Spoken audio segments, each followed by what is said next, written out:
मैं आपको बताता हूं यहाँ जो पलायन की स्थिति है, जैसे आपकी शारीरिक स्थिति काम करने की होती है, आप अपना गांव परिवार घर छोड़कर दूसरे प्रदेश में जाकर काम करते हैं।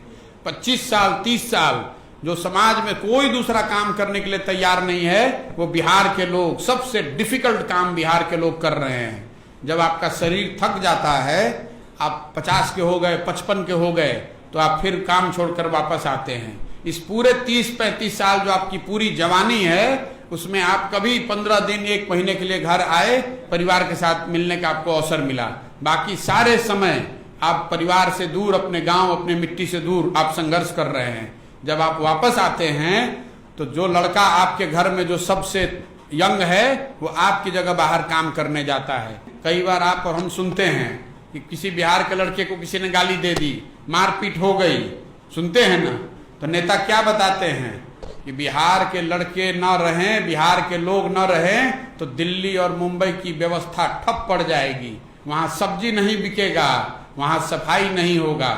मैं आपको बता रहा हूं कि ये गौरव की बात नहीं है। बिहार के लोग सब्जी बेचते हैं, ये गौरव की बात नहीं है। बिहार के लोग पर सफाई की व्यवस्था टिकी हुई है महानगरों की, ये गौरव की बात नहीं है। गौरव की बात तब होती कि वो लड़का यहाँ पर सब्जी पैदा कर रहा होता और यहाँ से ट्रेन से या प्लेन से वो सब्जी बॉम्बे भेज रहा होता, दिल्ली भेज रहा होता, तो यहाँ इज्जत से रोजगार कर रहा होता, 4 लोगों को नौकरी देता और अपने घर में रहता और बिजनेसमैन कहलाता।